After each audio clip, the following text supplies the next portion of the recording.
అదే RTV app వార్తల్ని క్షణాల్లో చదివే అవకాశం ఉంటుంది. ఒక న్యూస్ పేపర్, ఒక టెలివిజన్ ఛానల్ మీ చేతుల్లో ఎప్పుడూ ఉంటాయి.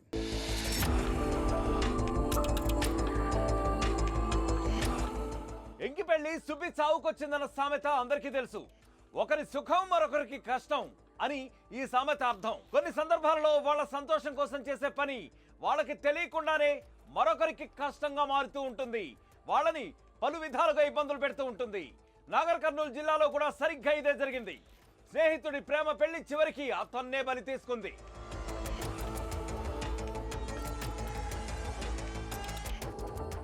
తాడూరు మండలంలోని చెర్ల ఇటికేల గ్రామానికి చెందిన ఆంజనేయులు వ్యవసాయం పని చేసుకుంటూ జీవనం సాగిస్తున్నాడు. అతని కుమారుడు సాత్విక్ డిగ్రీ చదివి తన తండ్రికి వ్యవసాయంలో కూడా తోడుగా ఉంటూ వస్తున్నాడు. అయితే ఇదే గ్రామానికి చెందిన ఓ ప్రేమ జంట 2 రోజుల క్రితం ఊర్లో నుంచి వెళ్లిపోయింది. కులాలు వేరని పెద్దలు పెళ్లికి నిరాకరించడంతో ఆ జంట పారిపోయి పెళ్లి చేసుకున్నారు. కానీ అమ్మాయి తరపున బంధువులు మాత్రం సాత్విక్ ఇంటికి వచ్చి దాడికి పాల్పడ్డారు.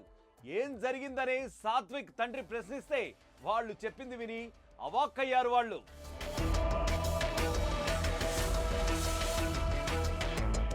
ప్రేమ జంట పారిపోగానే యువతి కుటుంబ సభ్యులు పలు ప్రాంతాల్లోని సీసీ కెమెరాలను పరిశీలించారు. అందులో ప్రేమికుల పక్కనే సాత్విక్ ఉండడాన్ని కూడా గమనించారు.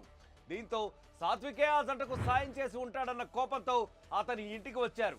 సాత్విక్ తో పాటు అతని తండ్రి పైన కూడా దాడి చేసి గాయపరిచారు. అమ్మాయి వెళ్లిపోయింది అన్న కోపంలో ఉన్న బంధువులు సాత్విక్ ను బెదిరించారు. ఉదయం వరకు చచ్చిపో, లేదంటే మేమే నిన్ను లేపేస్తామని భయభ్రాంతులకు గురి చేశారు. తన స్నేహితుడికి అండగా ఉన్నందుకు తన కుటుంబమే ప్రమాదంలో పడిపోయిందని ఇప్పుడు సాత్విక్ భయపడిపోయాడు. ఇంటికి వచ్చి తండ్రిని కూడా కొట్టడంతో అవమాన భారం అతను భరించలేకపోయాడు. రాత్రి ఇంట్లో నుంచి వెళ్లిపోయిన సాత్విక్ ఇక మళ్ళీ తిరిగి రాలేదు.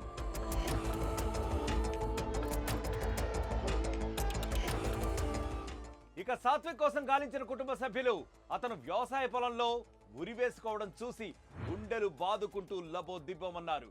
ఏ తప్పు చేయకపోయినా ఓ యువకుడు ప్రాణాలనే కోల్పోవడంతో ఆ గ్రామంలో విషాద ఛాయలు నెలకొన్నాయి. తన కొడుకు చావుకు కారణమైన శంబయ్య, శివ, బాలరాజులను కఠినంగా శిక్షించాలని అతని తండ్రి పోలీసులకు ఫిర్యాదు చేశాడు, వేడుకుంటున్నాడు. తాడూరు మండలం. నా పేరు అంజనేయులు, మా భార్య పేరు అలివేల, నా కొడుకు పేరు సాయి. ఇంటి వీనికి వచ్చారు. ఎవడో కాపోడు తీసుకొని పోయిండట పిల్లని, తెలుగుల పిల్ల. నీవే తోలిచ్చినవరా అని పిల్ల తండ్రి వచ్చాడు. ఇంటి వీనికి వచ్చాడు. ఇంటి వీనికి వచ్చి నేను పొద్దుగాల ఉంచితే చూస్తారా, నేను పొద్దు తెల్లట్లకు అని పని చేశాడు. ఇంటి మీదకి వచ్చి కొట్టిరా? ఏం చేసి ఇంటి వీనికి వచ్చాడు, గల్లవాటి కొట్టాడు. నైట్ 8:30కు వచ్చాడు, గల్లవాటి కొట్టాడు. ఎంతమంది వచ్చారు? 4 వచ్చారు. ఇంటి వాళ్ళందరినీ కొట్టిరా? ఇంటి వాళ్ళందరినీ కొట్టారు.